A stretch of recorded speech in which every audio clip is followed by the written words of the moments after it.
अस्सलाम वालेकुम स्टूडेंट्स, मैं उसामा अहमद अवान हूँ और आज आपके फ़र्स्ट ईयर का फ़र्स्ट लेक्चर है इल्म की दुनिया की जानिब से। आज के लेक्चर में हम फेडरल बोर्ड का कंप्लीट सिलेबस और आपका पेपर पैटर्न क्या है उसको डिस्कस करेंगे इंग्लिश के लिए। तो आपका 80 नंबर का सब्जेक्टिव टाइप होता है और 20 नंबर का होता है ऑब्जेक्टिव टाइप। पहले हम सब्जेक्टिव टाइप को डिस्कस कर लेते हैं। आपको पहले क्वेश्चन में 10 तकरीबन सवाल दिए जाते हैं जो कि आपके शॉर्ट स्टोरीज़ में से आते हैं। आपके सिलेबस में 15 शॉर्ट स्टोरीज़, 3 प्लेस और 20 पॉइंट्स शामिल हैं। तो उसमें जो आपकी शॉर्ट स्टोरीज़ हैं, आपके 10 में से 7 आपने सवाल करने होते हैं, शॉर्ट स्टोरीज़ में से बन के आते हैं। हर एक सवाल के 4 मार्क्स होते हैं और सिर्फ 3 सवाल होते हैं जिनमें आपको एक एक्स्ट्रा क्वेश्चन दे के ऑप्शन दे दी जाती है कि आप इन दोनों में से एक करें। आपका सेकंड पार्ट जो है उसमें आपकी पोएम्स में से 2 स्टैंजास दिए जाते हैं। उन 2 स्टैंजास में से आपने एक करना होता है और आपने उस स्टैंजा के नीचे दिए गए 3 सवाल होते हैं, उनके जवाब देने होते हैं। आप स्टैंजा को रीड करते हैं, उसको समझते हैं और जो नीचे 3 सवाल दिए गए होते हैं आपने खुद से उनके जवाब लिखने होते हैं। हर एक सवाल के 2 नंबर होता है और टोटली आपके 6 मार्क्स का होता है। क्वेश्चन नंबर 3 पॉइंट्स में से ही सेकंड पार्ट्स का बनता है। आपको एक लॉन्ग क्वेश्चन दे दिया जाता है पॉइंट्स में से और वो कंप्लीट क्वेश्चन आपका 6 मार्क्स का एक होता है। आपने उसको 60 से 75 लफ्ज़ों में डिटेल में बयान करना होता है। आपका क्वेश्चन 4 जो है वो बन के आता है प्लेस के अंदर से।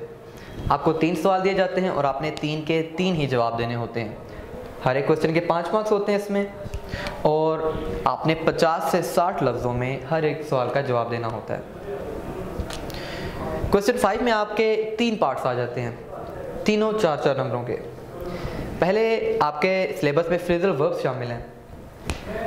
आपने 6 फ्रेजल वर्ब्स दिए जाते हैं जिनमें से 4 के आपने सेंटेंस बनाने होते हैं। बी पार्ट में आपको 6 जुमले दिए जाते हैं जिनमें से एटलीस्ट 4 के आपने करेक्ट फॉर्म ऑफ वर्ब बतानी होती हैं।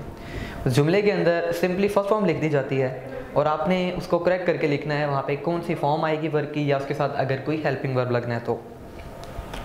आपके सी पार्ट में आती है पंक्चुएशन। आपकी शॉर्ट स्टोरी में से आपको एक छोटा सा पैराग्राफ या सेंटेंस दे दिया जाता है जिसकी बिल्कुल भी पंक्चुएशन और कैपिटलाइजेशन नहीं हुई होती। आपने उस पैराग्राफ को कंप्लीट पंक्चुएट करना है, कहाँ पर अल्फ़ाबेट्स को कैपिटल करना है, ये काम आपने करना होता है और आपको इसके 4 मार्क्स दिए जाते हैं। इंशाल्लाह पंक्चुएशन कैसे करनी है, कैपिटलाइजेशन कैसे करनी है, इसके क्या रूल्स हैं, इनको हम फर्दर लेक्चर्स में डिस्कस करेंगे। आपका क्वेश्चन 6 बनता है एक लेटर। आपके सिलेबस में लेटर्स भी शामिल हैं। आपको कोई भी एक अनसीन लेटर दे दिया जाता है जिसको आपने खुद से लिखना होता है।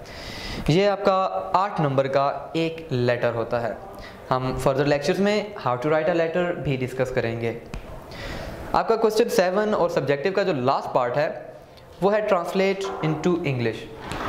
आपको छोटा सा उर्दू का पैराग्राफ दे दिया जाता है जिसको आपने इंग्लिश में ट्रांसलेट करना होता है। वो भी अनसीन होता है और उसके 5 मार्क्स होते हैं। उसके अल्टरनेटिव आपको एक ऑप्शन दी जाती है, कोई एक टॉपिक दे दिया जाता है जिस पर आपने पैराग्राफ लिखना होता है। फिर भी लोग उर्दू की इंग्लिश करने को ज़्यादा प्रेफर करते हैं, वो ज़्यादा इजी रहता है, हालांकि उनके मार्क्स सेम ही हैं। अब ये था आपका टोटल 80 मार्क्स का सब्जेक्टिव टाइप। अब आपकी बात करते हैं ऑब्जेक्टिव टाइप की। आपके ऑब्जेक्टिव 20 मार्क्स के आते हैं। उसमें आपकी ग्रामर का बहुत बड़ा पोर्शन शामिल है जिसमें आपके टेंसेस, आपके active voice, passive voice, parts of speech, आपकी कुछ प्रेपोजिशन वगैरह, उस तरह के बहुत से कॉन्सेप्ट शामिल हैं। अब हम आपके ऑब्जेक्टिव टाइप को डिस्कस कर लेते हैं। आपके इंग्लिश के पेपर में 20 नंबर का ऑब्जेक्टिव टाइप का सेक्शन होता है। उस ऑब्जेक्टिव के अंदर आपकी ग्रामर का एक बहुत बड़ा हिस्सा शामिल होता है। आपकी ग्रामर के अंदर बहुत से कॉन्सेप्ट, बहुत से सब्जेक्ट्स हैं जो कि शामिल हैं, जिनमें से मेजर आपके टेंसेस आ जाते हैं, आपके पार्ट्स ऑफ स्पीच आ जाते हैं और कुछ फ्रेजल वर्ब्स, प्रेपोजिशंस और एट्सेट्रा, जिनको हम डिस्कस करेंगे इंशाल्लाह फर्दर लेक्चर्स में। और उनके अलावा इन्हीं MCQs जो आपके होते हैं ऑब्जेक्टिव टाइप में, इसमें आपके लेसन्स के अंदर से भी चीज़ें आ जाती हैं।